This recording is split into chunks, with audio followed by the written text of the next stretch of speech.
The dust-coated road stretched endlessly before Harriet Porter as she stumbled forward, each step a battle against exhaustion and hunger.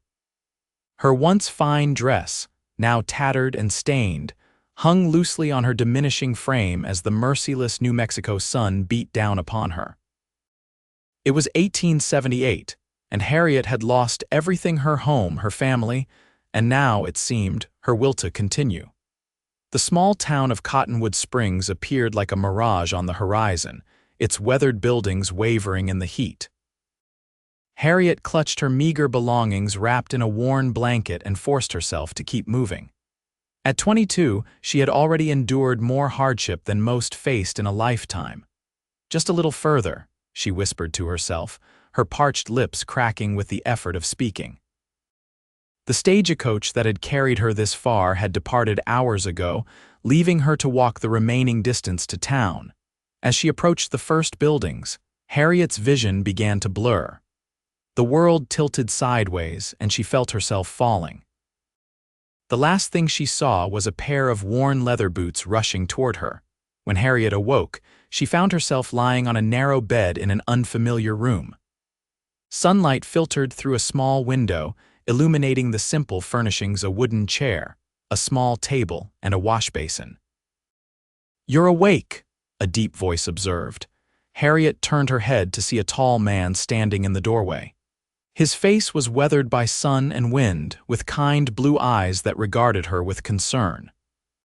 He wore the practical attire of a rancher: a cotton shirt with the sleeves rolled up, sturdy trousers, and a vest.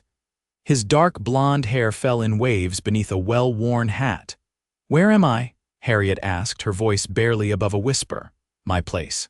Name's Declan Irwin." "Found you collapsed at the edge of town." He approached and offered her a cup of water. "Drink slowly." Harriet accepted the cup with trembling hands. "Thank you, Mr. Irwin. I'm Harriet Porter." "What brings you to Cottonwood Springs, Miss Porter? Not many folks come here by choice." Harriet sipped the water, savoring the relief it brought to her parched throat. "I had nowhere else to go. My parents died of fever 6 months ago. The bank took our farm in Kansas." Declan nodded, his expression solemn. "I'm sorry for your loss. I had an aunt in Santa Fe, but when I arrived—" Harriet's voice faltered. She had passed on 3 years prior. "I spent what little money I had on the stagecoach fare." Declan studied her thoughtfully. "You need rest and food. My housekeeper, Mrs. Tate, will be by soon with something for you to eat." As if summoned by his words, an older woman appeared in the doorway carrying a tray. Her gray hair was pulled back in a tight bun, and her face, though lined with age, carried the warmth of kindness. "Here we are," Mrs. Tate said, placing the tray on the bedside table. "Some broth and bread to start. Can't have you eating too much at once after starving." The aroma of the simple meal made Harriet's stomach clench with hunger. "I don't know how to thank you both." "No need for thanks," Declan said. "Rest now, we can talk more later." Over the next 2 days, Harriet regained her strength under Mrs. Tate's watchful eye. She learned that Declan owned a cattle ranch outside of town and that Mrs. Tate came daily to cook and clean. The small room where she recovered was part of Declan's modest house in town, which he used when business kept him from returning to the ranch. On the 3rd morning, Harriet emerged from her room to find Declan at the kitchen table reviewing papers.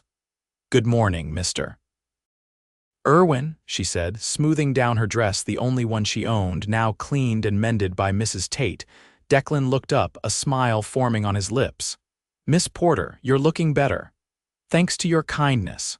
Harriet hesitated before continuing. "I can't impose on you any longer." "I need to find work." Declan gestured to the chair across from him. "Sit, please. Have you eaten?"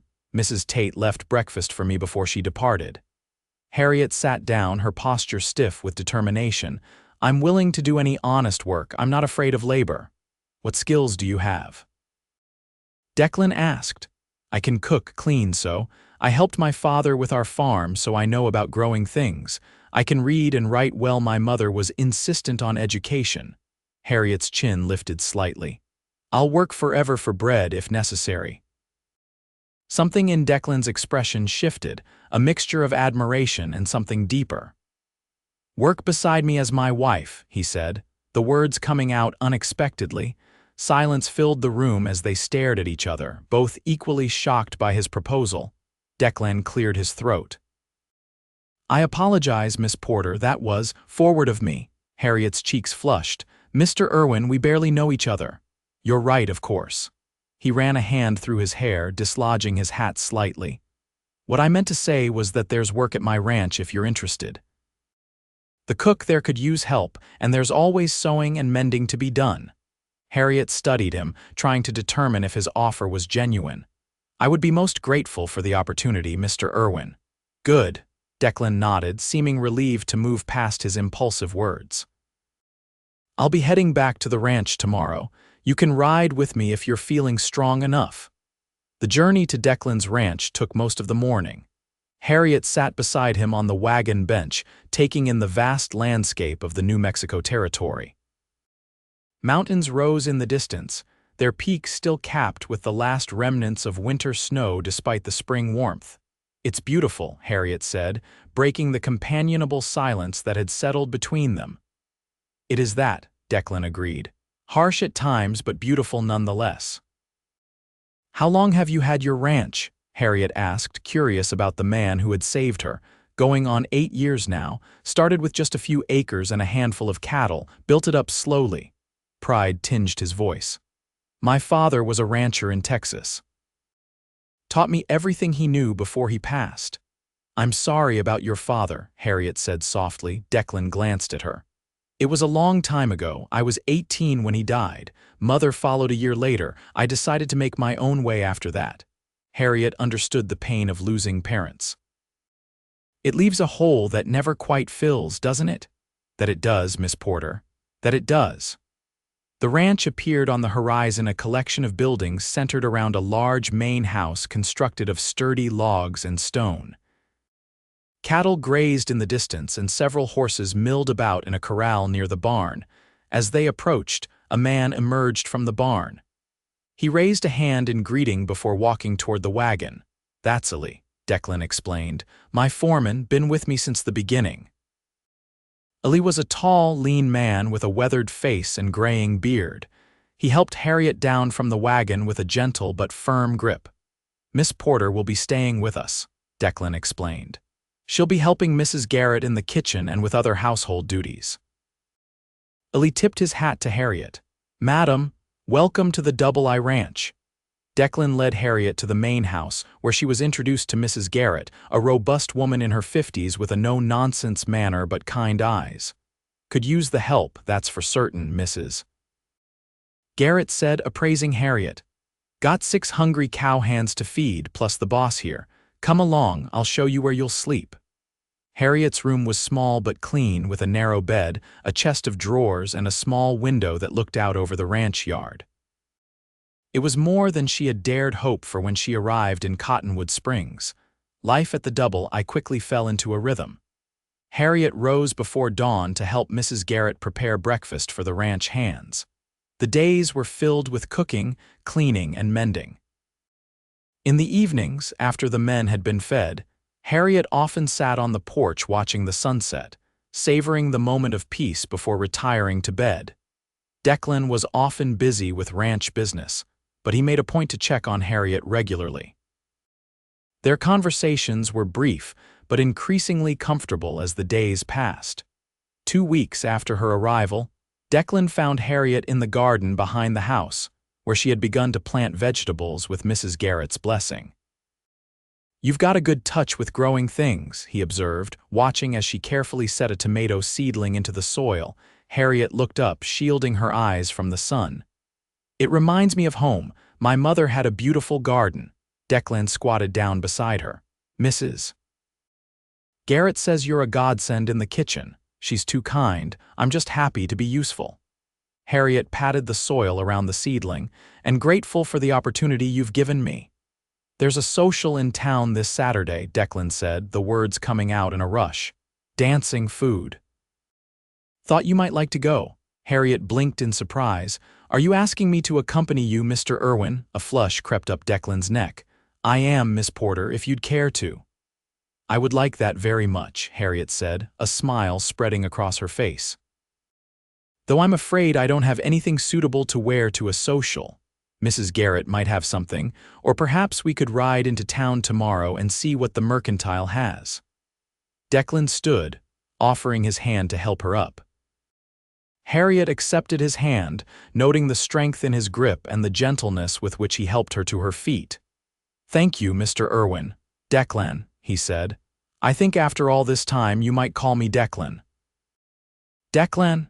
Harriet repeated, feeling a warmth that had nothing to do with the spring sunshine. The day of the social arrived with clear skies and a gentle breeze. Harriet spent extra time preparing, wearing the new dress they had purchased in town, a simple but pretty blue calico that brought out the amber flecks in her brown eyes. Mrs. Garrett had helped her style her hair, pinning the dark curls atop her head with a few tendrils framing her face. When she descended the stairs, Declan was waiting in the front room dressed in his best clothes. He stared at her for a long moment, his expression making Harriet's heart flutter. "You look beautiful," he said finally. "Thank you," Harriet replied, smoothing her hands over the skirt of her dress. "You look quite handsome yourself." The social was held in the town hall of Cottonwood Springs, a building that served as church, school, and community gathering place. Lanterns hung from the rafters, casting a warm glow over the assembled townspeople. A small band played in one corner, and tables laden with food lined one wall. Declan introduced Harriet to what seemed like the entire town. She met the sheriff, the mayor, the schoolteacher, and countless ranchers and their families. Everyone welcomed her warmly, curious about the young woman who had appeared at the Double I Ranch. "Would you care to dance?" Declan asked as the band struck up a lively tune. "I would love to," Harriet said, placing her hand in his. Declan led her onto the dance floor, his arm encircling her waist with proper decorum. They moved together seamlessly, as if they had danced together for years rather than for the first time. "You're a fine dancer, Miss Porter," Declan said, guiding her through a turn. "Harriet," she corrected with a smile. "If I'm to call you Declan, then you must call me Harriet." His smile deepened. "Harriet, then." As the evening progressed, Harriet found herself increasingly drawn to Declan. There was a steadiness to him, a quiet strength that she admired. He treated everyone with respect, from the wealthiest rancher to the youngest child who ran underfoot. During a break in the dancing, they stepped outside for some fresh air. The night was cool, stars scattered across the sky like diamonds on black velvet. "Are you enjoying yourself?" Declan asked, standing close enough that Harriet could feel the warmth radiating from him. "Very much," she replied honestly. "Everyone has been so kind. They like you." Declan's voice was soft. Not hard to see why. Harriet turned to face him, her pulse quickening at the intensity in his eyes. "Declan, boss," Illy's voice cut through the moment as he hurried toward them. "Sorry to interrupt, but there's trouble. Just got word that the Carson gang was spotted near Willow Creek. They've been rustling cattle all through the territory." Declan's expression hardened. "How many men?" "Reports say 5, maybe 6. Sheriff's putting together a posse. Thought you'd want to know." "I'll join them," Declan said decisively. He turned to Harriet. "I'm sorry, but I need to go." Harriet nodded, concern evident in her eyes. "Of course, please be careful." Declan hesitated, then leaned down and pressed a brief, gentle kiss to her cheek. "I'll be back as soon as I can." Harriet watched as he strode away with Illy, her hand rising to touch the spot where his lips had been. The next 3 days were the longest of Harriet's life. She threw herself into her work, trying to keep busy enough that worry wouldn't consume her. Mrs. Garrett seemed to understand, giving her extra tasks to occupy her hands and mind. On the afternoon of the 3rd day, Harriet was hanging laundry when she heard hoofbeats approaching. Her heart leaped as she turned to see Declan riding into the yard, followed by Illy and 2 other ranch hands. Without thinking, she dropped the wet sheet she was holding and ran toward them. Declan dismounted, his face weary but breaking into a smile at the sight of her. "You're back," Harriet said, stopping just short of throwing herself into his arms, suddenly aware of the watching ranch hands. We caught up with them near the border, Declan said, removing his hat. Recovered most of the stolen cattle. The Carson brothers are in the sheriff's custody now. Were you hurt? Harriet asked, scanning him for injuries. Nothing worth mentioning. Declan dismissed her concern with a wave of his hand, though she noticed he favored his left side slightly. Later that evening, after dinner had been served and cleared, Harriet found Declan on the porch staring out at the darkening landscape. "Let me see your injury," she said without preamble. Declan turned, surprised. "It's nothing, just a graze." "Declan Irwin, I've been worried sick for 3 days. The least you can do is let me tend to your wound." Harriet's voice held no room for argument. A small smile played at the corners of his mouth. "Yes, madam." He led her into the study and reluctantly removed his shirt. A bandage was wrapped around his ribs, a small blood stain visible on the left side. Harriet carefully unwrapped the bandage to reveal a shallow but long cut along his ribs. "This needs proper cleaning," she admonished. "Field dressing was the best we could manage," Declan said, wincing slightly as she examined the wound. Harriet fetched clean water, soap, and fresh bandages. Working gently but efficiently, she cleaned the wound and applied a salve Mrs. Garrett had made from healing herbs. "Carson's knife caught me before I could move away," Declan explained as she worked. "Could have been worse." "Much worse," Harriet agreed, her fingers trembling slightly as she secured the fresh bandage. "I was so afraid you wouldn't come back." Declan caught her hand, holding it against his chest. She could feel his heart beating beneath her palm, strong and steady. "I'll always come back to you, Harriet." Their eyes met, and in that moment, something shifted between them. Declan leaned forward slowly, giving her time to pull away if she wished. Harriet closed the distance instead, their lips meeting in a kiss that started gentle but quickly deepened with a hunger that surprised them both. When they finally parted, both were breathing heavily. Declan rested his forehead against hers. "I've wanted to do that since the day I found you." "I'm glad you finally did," Harriet whispered, her hands still resting on his bare shoulders.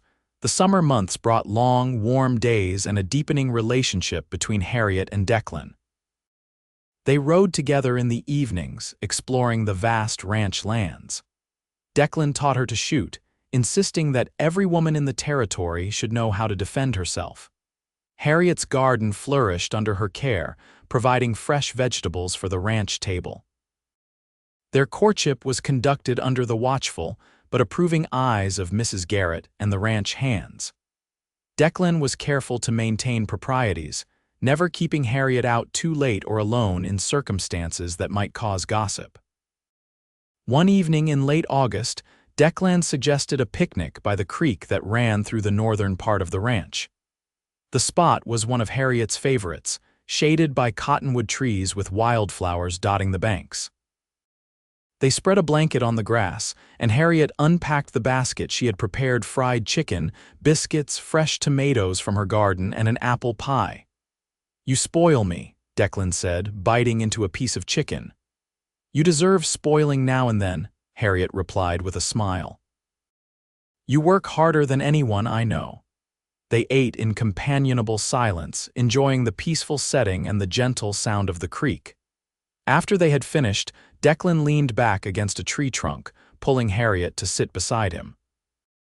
"I've been thinking," he began, his arm around her shoulders. "A dangerous pastime," Harriet teased, nestling against him. Declan chuckled. "Perhaps." His expression grew more serious. "Do you remember the day you arrived, what you said to me in the kitchen?" Harriet thought back. "I said many things. That I needed work, that I could cook and clean. You said you would work forever for bread," Declan reminded her. "And I said something rather impulsive in return." Harriet's heart began to race as she recalled his words. "You did." Declan shifted, turning to face her directly. "I meant it, Harriet. Not in the rushed way I said it then, but in my heart. I want you to work beside me as my wife, not as a servant or hired help, but as my partner in all things." He reached into his pocket and withdrew a small velvet pouch. From it, he tipped a ring into his palm, a delicate gold band with a small diamond that caught the late afternoon sunlight. It was my mother's, he explained. Harriet Porter, would you do me the honor of becoming my wife? Tears welled in Harriet's eyes. Declan, are you certain? I came to you with nothing, you came with everything I never knew I needed, Declan interrupted gently. Strength, kindness, determination. I love you, Harriet. I think I've loved you since the moment you opened your eyes in that room in town and looked at me. Harriet cupped his face in her hands. I love you too, and yes, I will marry you. Declan slipped the ring onto her finger before pulling her into a kiss that promised a lifetime of love and partnership. They were married in October, when the cottonwoods had turned golden and the air carried the first hint of the coming winter. The ceremony was held in the town church, with nearly everyone from Cottonwood Springs in attendance. Harriet wore a cream-colored dress that Mrs. Garrett and several women from town had helped her make, with lace at the collar and cuffs. Declan watched her walk down the aisle with an expression of such profound love that Harriet felt her heart might burst. They exchanged vows in clear, steady voices, promising to love and honor each other for all their days. The celebration afterward lasted well into the night, with dancing, feasting, and toasts to the happy couple. As the evening drew to a close, Declan led Harriet to a waiting buggy decorated with ribbons and flowers. Where are we going? Harriet asked as they left the town behind. Home, Declan said simply, but I have a surprise for you first. He directed the horses not to the main house but to a spot a quarter-mile away, where a new structure stood silhouetted against the star-filled sky. What is this? Harriet asked as they drew closer. Our home, Declan explained. I've been having it built these past months.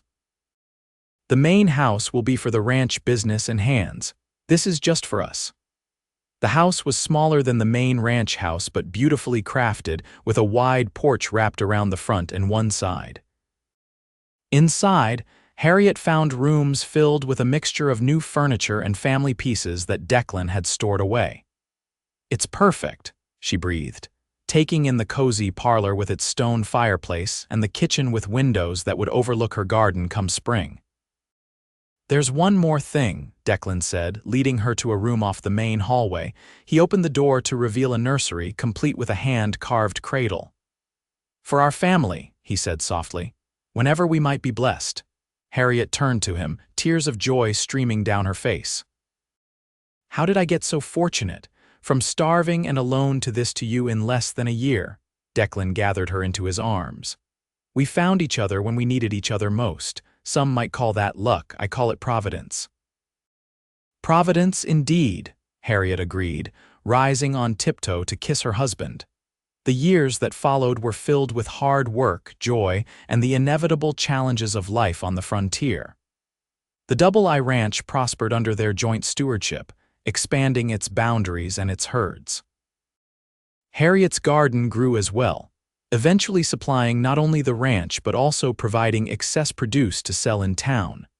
Their first child, a son they named Michael after Declan's father, arrived a year after their wedding. A daughter, Elizabeth, followed 2 years later, and another son, James, 2 years after that. Life was not without its hardships. A harsh winter in their 3rd year of marriage claimed nearly a third of their cattle. Declan broke his leg badly when a horse threw him during a spring roundup, leaving him bedridden for weeks. A drought the summer after James was born threatened both cattle and crops until late-season rains finally came. Through it all, Harriet and Declan faced each challenge together, their love and determination growing stronger with each obstacle overcome. On their 10th wedding anniversary, they sat on the porch of their home after the children had been put to bed. The evening was warm, crickets chirping in the darkness, and the scent of Harriet's roses drifting on the gentle breeze. 10 years, Declan mused, his arm around his wife's shoulders as they rocked slowly in the porch swing he had built for her after Elizabeth's birth.